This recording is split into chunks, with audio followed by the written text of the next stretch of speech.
teaching responsibility, cooperation, and community service, and fostering trust, respect, fellowship, patriotism, reverence, and sharing. And whereas the Stillwater chapter is celebrating its centennial this year, having served in the community of Stillwater since 1921. Now, therefore, I, William H. Joyce, Mayor of the City of Stillwater, do hereby proclaim March as DeMolay Month in Stillwater. Thank you all for the service that you provided the community. Do you have anything you'd like to say?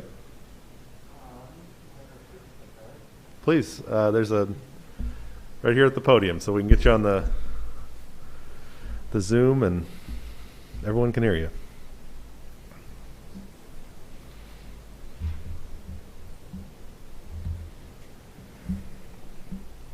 So hello, my name is Caden Miller. I'm the Master Counselor of Stillwater Chapter, which is basically the president. Would you like to introduce yourself? I'm Colin Van Diemeter. I'm the Senior Counselor. So I would like to thank the Council for making March DeMolay Month. This is very important to us as this is our 100-year anniversary. So I will take some time to explain what DeMolay is. We are a youth organization for boys 12 to 21 years of age. We teach loyalty, respect, professionalism, and just being good men and good businessmen, and helping out our communities. We, rather than our advisors, plan our fun events, our community service projects, our fundraisers.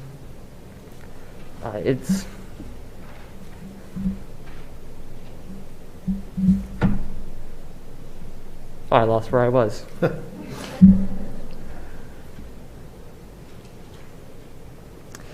So yes, we teach professionalism, public speaking. I have seen many shy young men join DeMolay, and over the course of their time in DeMolay, I've seen them come out confident and outgoing. Not only do they gain confidence through our organization, but they also find brothers all over the world. I have seen some of these guys, meet at our state events and hit it off, best friends right away. And it's really comforting to know that all over the world you have people that care about you. So again, I'd like to thank the Council for making March DeMolay Month and spreading awareness for this great organization. Thank you. Thank you. We appreciate you all being here. I'll give you this. Come up here and take a picture. Let's step up there in the front.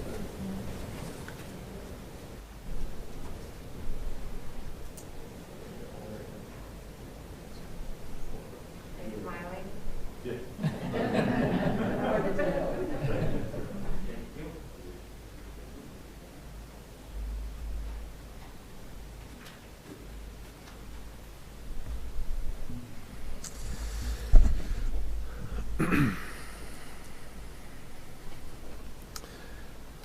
You guys on Zoom you can't tell how cold it is in here.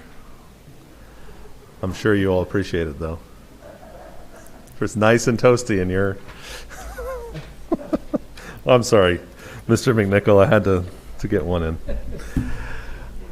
All right, that takes us to item 4 on the consent, which is the consent docket. Councilors, questions, comments, or motions on the consent docket?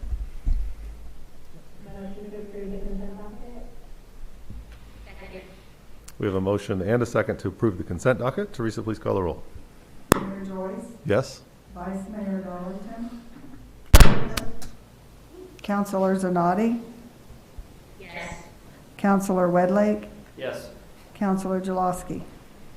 Yes. With a vote of 5-0, the consent docket is approved. Item 5 is public comment. We don't have anyone signed up tonight. Item 7 will be general orders. First up, we have a review of the sanitary sewer interceptor and miscellaneous improvements project from David Barth.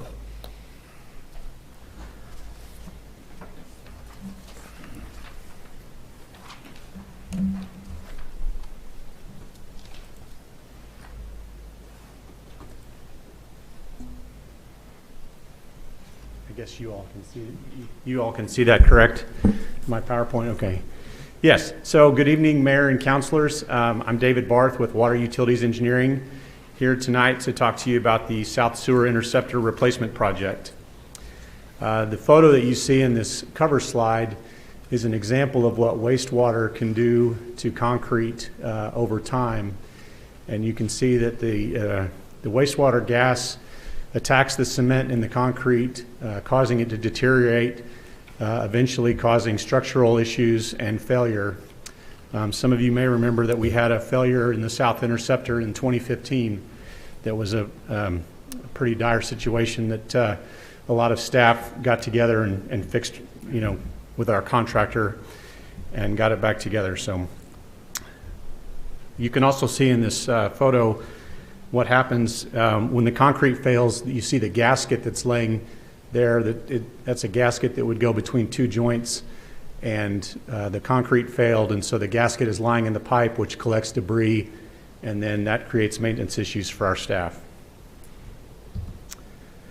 So this project has a couple of areas that we're working on, but most of the work is in and around the wastewater treatment plant that's located at 19th Avenue and Brush Creek Road. You can see we have an existing South Interceptor, which is the pink line, and the so all of the wastewater flows to our wastewater treatment plant and lands there with two lines, two interceptors, the South Interceptor and the North Interceptor. The South Interceptor carries approximately 80% of Stillwater's wastewater, and that includes OSU.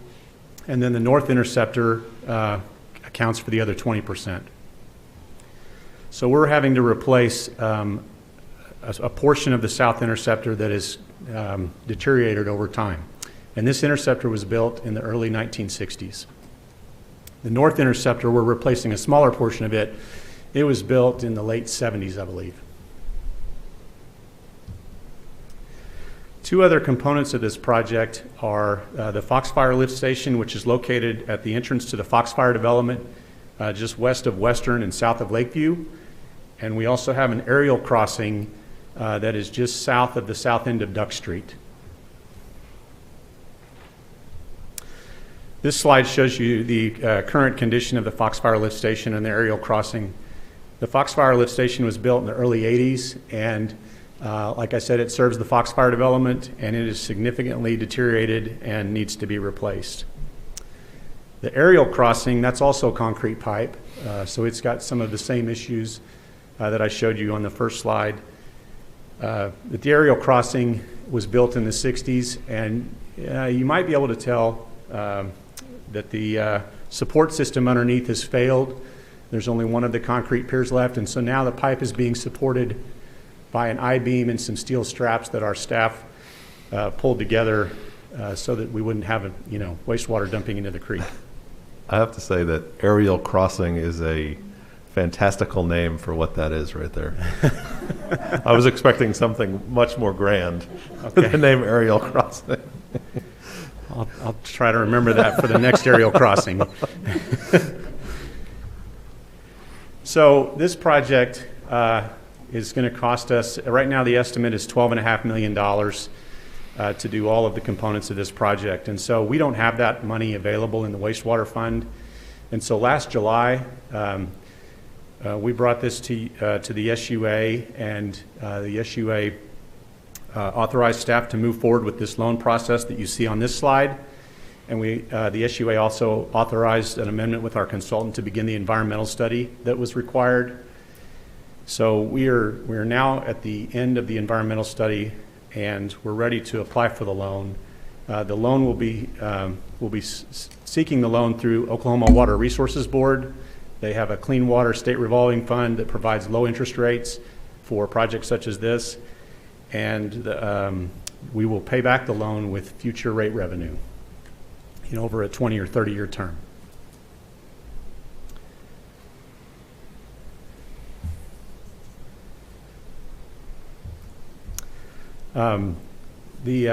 Funding the project in this manner, I just wanted to point out, aligns with strategy 4.3.3 of our strategic plan that we have currently adopted.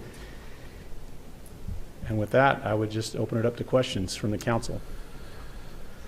Thank you, David. Councilors?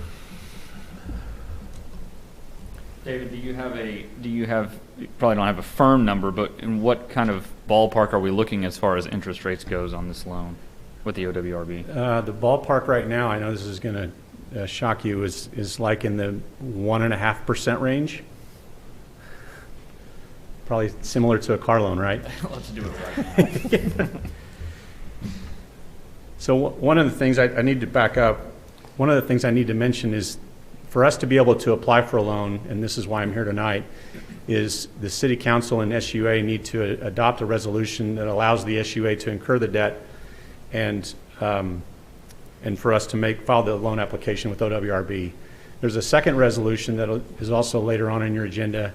It's called the Resolution of Reimbursement, and that allows us to, the SUA to be reimbursed for certain costs before we close on the loan. For example, easement acquisition with property owners. So those are costs the SUA would incur now and then be reimbursed with the loan proceeds once the loan is secured. Yes, sir. Okay. David, thank you for the slides. You know, I love pictures of things that really are impressive. And built in the 60s, that we got a lot of use out of that.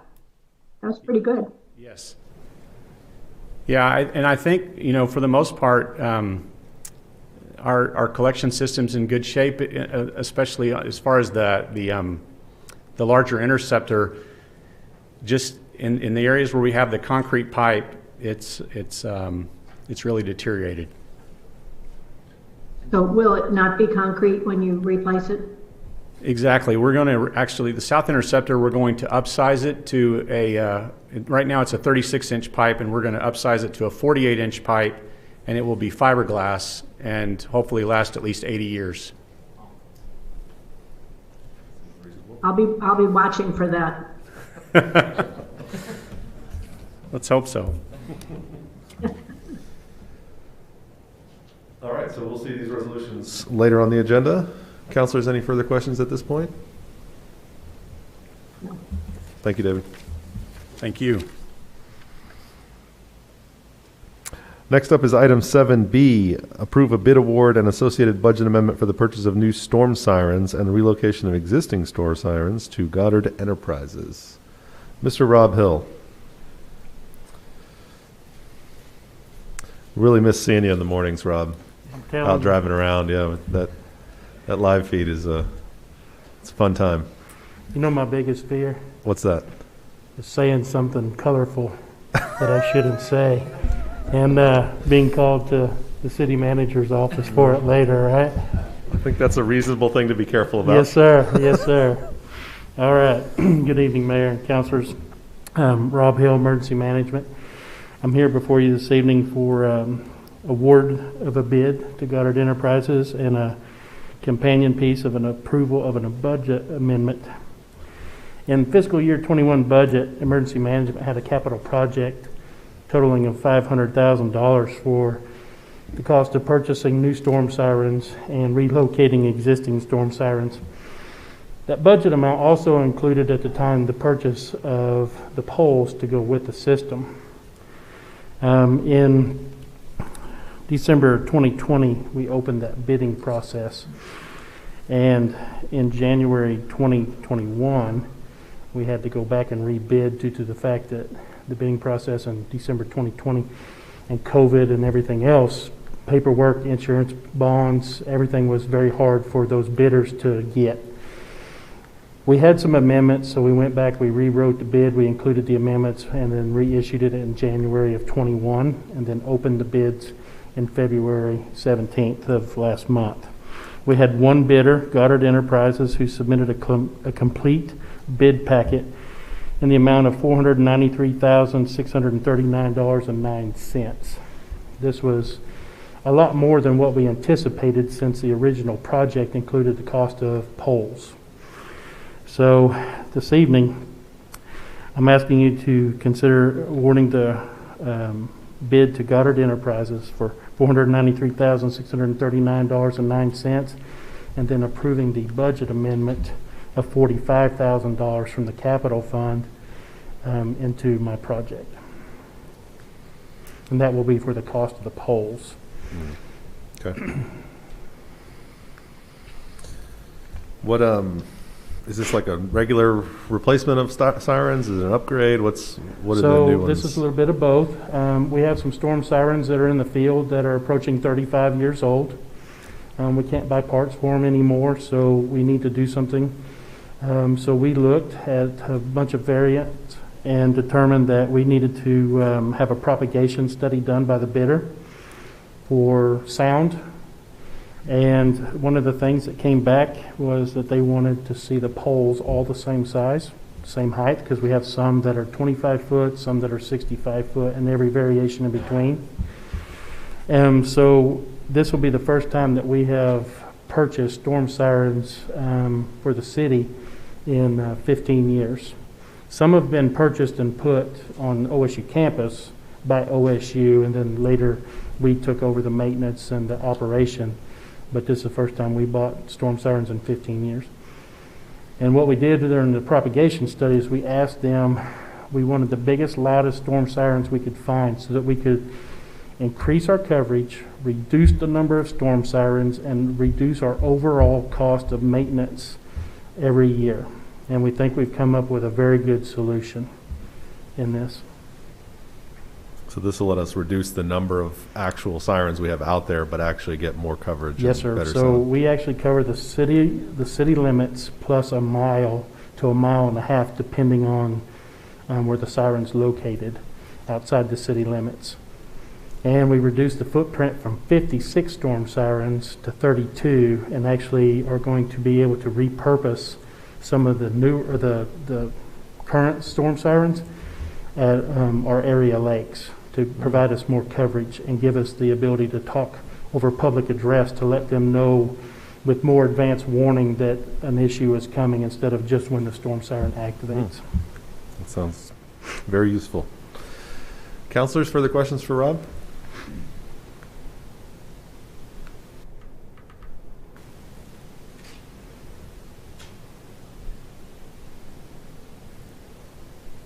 How tall will these poles be, Rob? These poles, when they're purchased, will be 65 foot tall. They'll be set in the ground 10% of their overall length plus 1 foot. So 65 minus 11 feet, and they'll be uniform across the board. Thank you. Yes, ma'am. Was the bid process back in December? Did we get more than one bid in the initial phase? Is there a concern about just getting one bid? Well, there was. We had a couple of bids in the December to January process. Some of the bids that we got, we did a sole brand bid, and some of the bids that we got back in January were not even that brand. They were other vendors that wanted to just submit their system and see if it would, basically they threw it at the wall to see if it would stick. But because we were keeping so many storm sirens of the existing system, we went with a sole brand. And the other thing with the storm sirens, we're taking a few out of service because we have the coverage that we need. We will have some in reserve, and we will be able to take those piece parts and have reserve parts for the ones that we currently have in the system. So we shouldn't have to buy anything for quite a while, just be paying for maintenance to install those components. As far as one bid, we followed all the rules. We stuck to the letter of the law, and that's what we received. Okay. Thank you. Thank you. Counselors, further questions, or is there a motion on this item? Motion to award the bid for the purchase of new storm sirens and the relocation of existing storm sirens to Goddard Enterprises in an amount not to exceed $493,639.09, and to approve the budget amendment to fund the utility pole replacement. Second. We have a motion and a second to approve this item. Teresa, please call the roll. Mayor Joyce, Yes? Vice Mayor Darlington, Yes? Councilor Zanotti, Yes. Councilor Wedlake, Yes. Councilor Jaloski. Yes.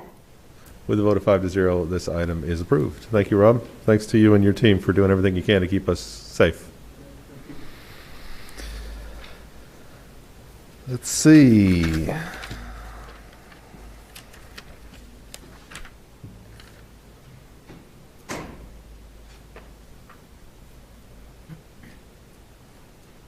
feel like I'm missing a page.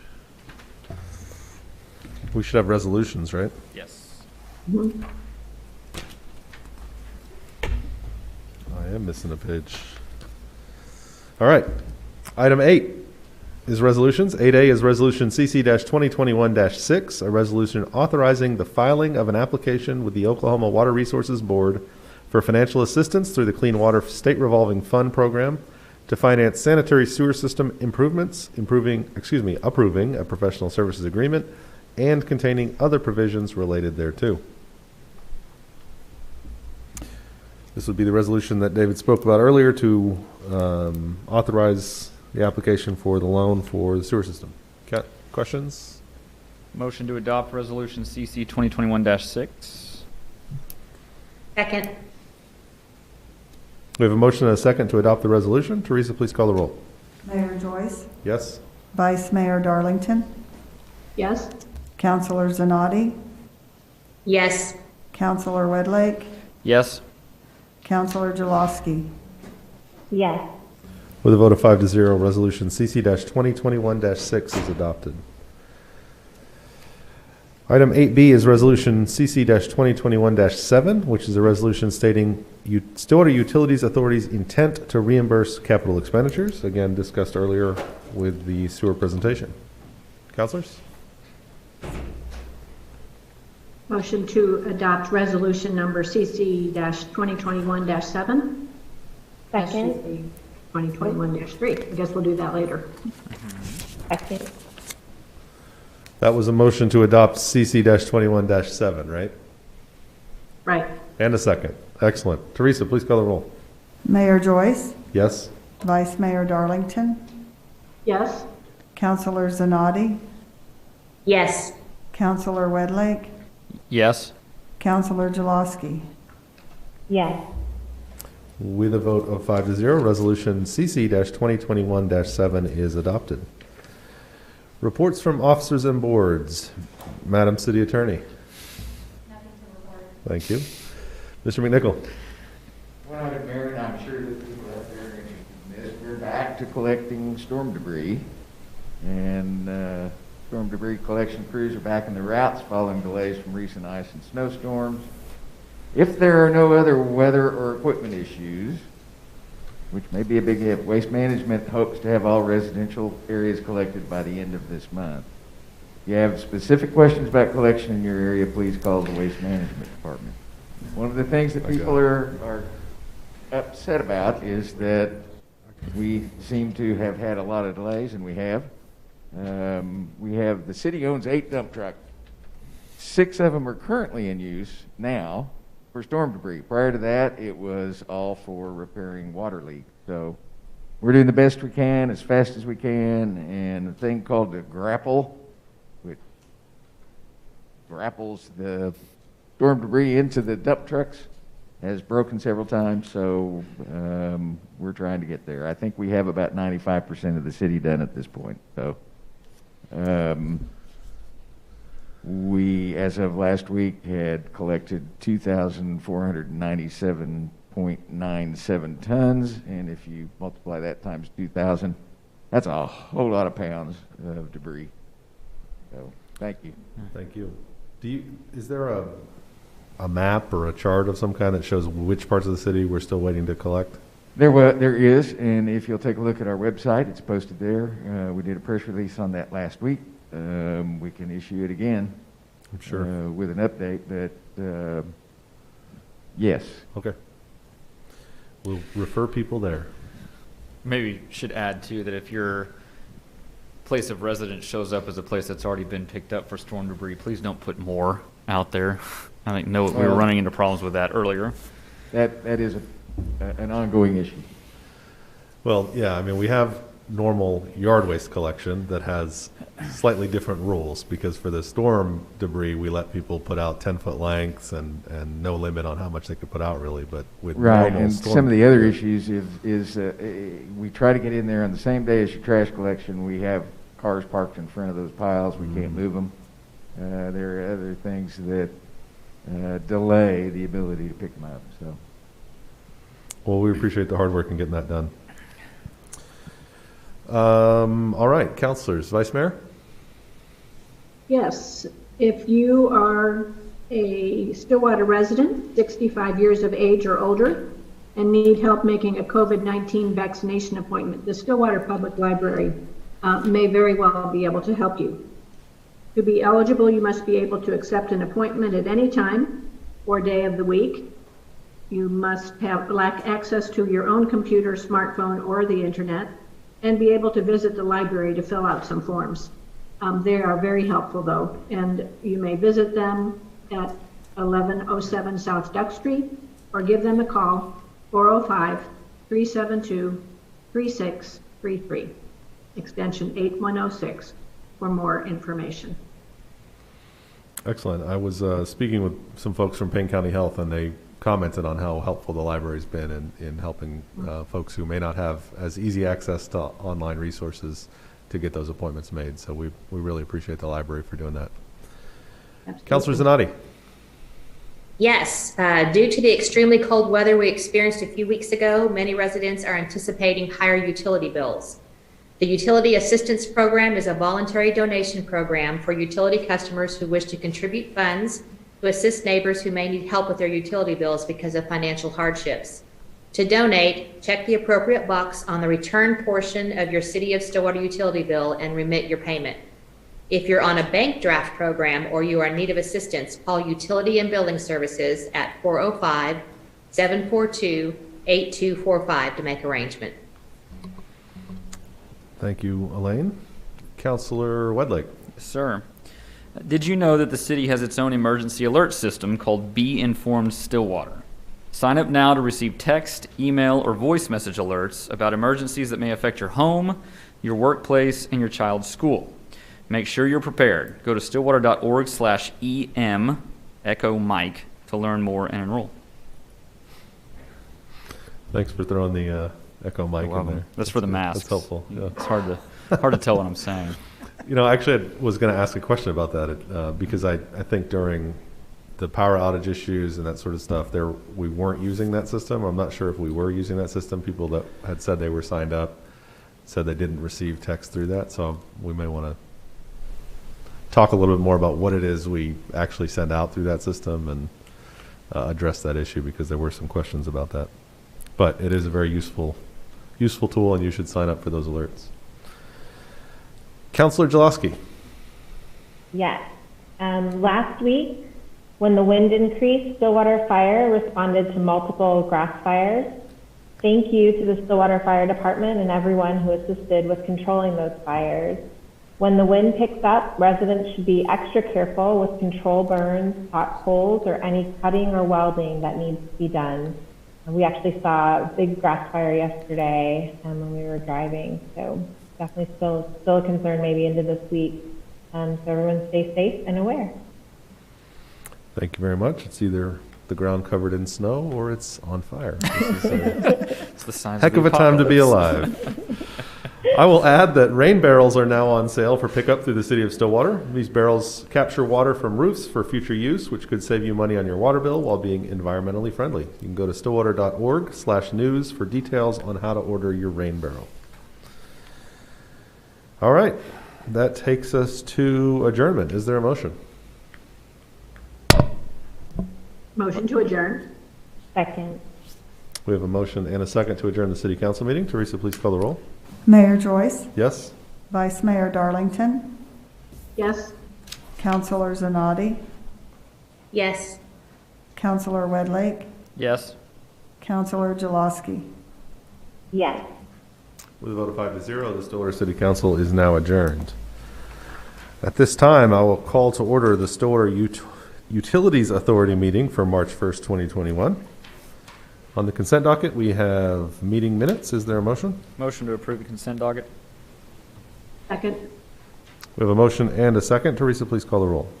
Chair Joyce, Yes? Vice Chair Darlington, Yes. Trustee Zanotti, Yes. Trustee Wedlake, Yes. Trustee Jaloski. Yes. With a vote of 5-0, the consent docket is now approved. Takes us to item 5, general orders. Approve the following electric distribution equipment purchases. And I'm going to let Lauren Smith describe those in detail. Good evening, trustees. Lauren Smith, Electric Utility Director. Electric distribution has 3 pieces of equipment that have reached the end of their service life and are due to be replaced in FY21. One piece is an 18-foot flatbed trailer, and there's 2 wire pulling units. And we estimate the cost to be around $283,000 for these purchases, and funds are available in the Electric Rate Stabilization Fund for these purchases. I have a recommendation here, but I'll pause here to answer any questions that there may be. Trustees? Go ahead, Lauren. Pretty straightforward. No. The recommendation is to approve the electric distribution equipment purchases listed above, authorize expenditures up to $283,000, and approve the budget amendment appropriating expenditures from the Electric Rate Stabilization Fund. Thank you, Lauren. Trustees? Motion to accept staff recommendation. Second. We have a motion and a second to approve the staff's recommendation on this item. Teresa, please call the roll. Chair Joyce, Yes? Vice Chair Darlington, Yes. Trustee Zanotti, Yes. Trustee Wedlake, Yes. Trustee Jaloski. Yes. With a vote of 5-0, those purchases are approved. Thank you, Lauren. Lauren, this may be your quickest meeting ever. I was just thinking the same thing. It's 6 o'clock. On item 5B, we have a review of the sanitary sewer interceptor, but I'm not sure this is the same presentation you just gave to the city council, correct? You want to do it again? Just run through it one more time. Councilors, were there any further questions about the sewer interceptor project that David could answer? Or trustees, I'm sorry. I think we're good. Thank you, David. We'll jump down then to the resolutions. Resolution SUA 2021-2 is a resolution authorizing the filing of an application with the Oklahoma Water Resources Board for financial assistance through the Clean Water State Revolving Fund Program to finance sanitary sewer system improvements and approving a professional services agreement and containing other provisions related thereto. Trustees? Motion to adopt Resolution SUA 2021-2. Second. We have a motion and a second to adopt the resolution. Teresa, please call the roll. Chair Joyce, Yes?